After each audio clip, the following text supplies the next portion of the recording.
Hello everyone, and welcome back to our channel, Canada Immigration Daily. We hope you're doing great. Today, we have an important topic to discuss. The new Canada Study Permit Cap for 2025, recently announced by Immigration, Refugees and Citizenship Canada, IRCC. This cap limits study permit applications to 551,162 for the year, covering the period from January 22nd to December 31st, 2025. The purpose of this move is to address the challenges arising from the increasing number of international students in Canada. The growing student population has put significant pressure on housing and infrastructure, prompting the government to introduce measures that align with Canada's broader immigration objectives. In this video, we will provide an in-depth analysis of this new policy, its implications for prospective students, exemptions, and the broader impact on the Canadian International Student Program. Before we dive in, don't forget to like, share, and subscribe to our channel. Your support helps us bring you the latest updates on Canadian immigration policies. Why has Canada introduced a study permit cap? Over the past decade, the number of international students in Canada has surged, bringing both economic benefits and infrastructural challenges. While these students contribute significantly to Canada's economy and cultural diversity, their increasing numbers have led to difficulties in housing, integration, and resource allocation. By capping study permit applications, the Canadian government aims to regulate the influx of temporary residents, ensure the sustainability of housing and infrastructure, align student intake with the goals outlined in the 2025 to 2027 Immigration Levels Plan. This measure is expected to have a significant impact on students, educational institutions, and Canada's overall immigration strategy. Who is exempt from the cap? Certain groups of applicants are not subject to this new processing cap. These exemptions ensure that individuals in special circumstances can still pursue education in Canada. The following categories are not affected by the cap.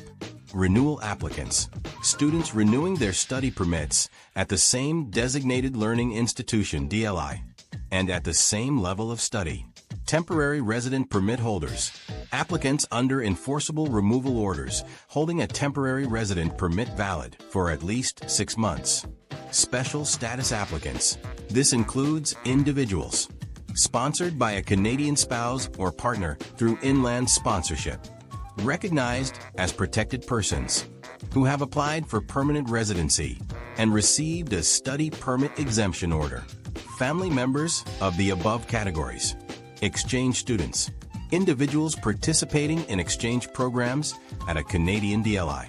Federal institution students, those applying to institutions operated by federal departments or agencies. Scholarship recipients, students funded through Global Affairs Canada-administered scholarships. Francophone pilot program participants, selected applicants for the Francophone Minority Community Student Pilot. Public policy applicants, those applying under public policies enacted in response to crises or specific immigration pressures. Indigenous exemptions, applicants under the temporary public policy for Indigenous persons and their families. These exemptions demonstrate the Canadian government's commitment to balancing the policy's strict measures with flexibility for specific cases. Applications processed versus applications approved.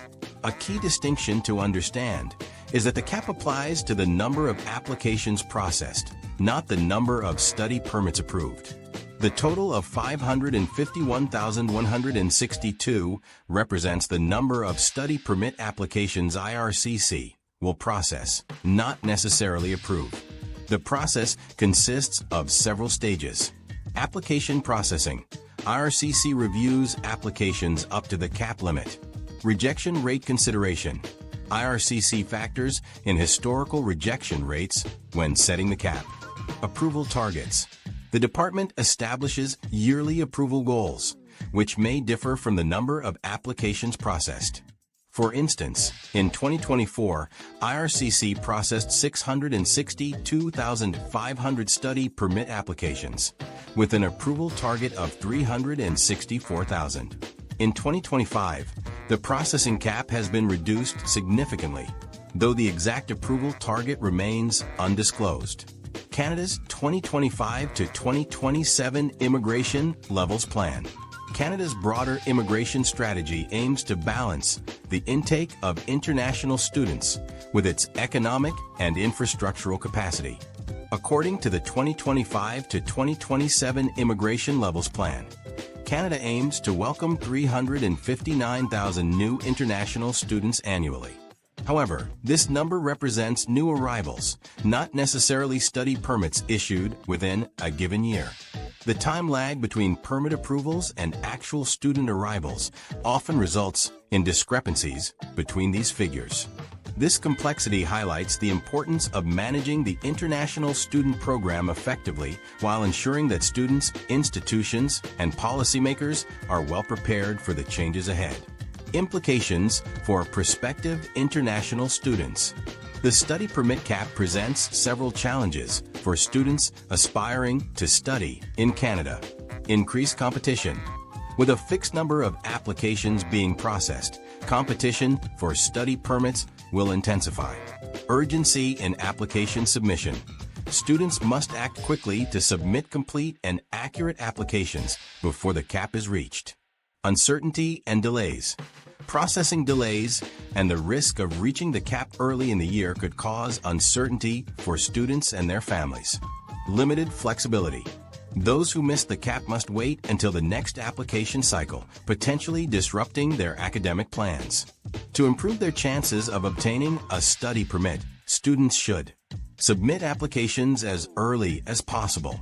Ensure all required documentation is complete and meets IRCC's requirements. Work closely with their chosen institutions to navigate the process effectively. Impact on educational institutions. Educational institutions will also experience significant changes due to the cap. Revenue impact. A reduction in international student intake may affect tuition revenue. Increased support demand. Institutions may need to offer additional services to help students meet the new requirements. Policy adaptation.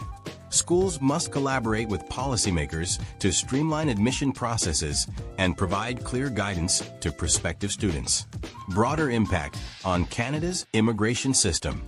The introduction of this cap reflects Canada's commitment to sustainable immigration policies. By limiting the number of study permits processed, the government aims to address housing and infrastructure challenges linked to temporary residence.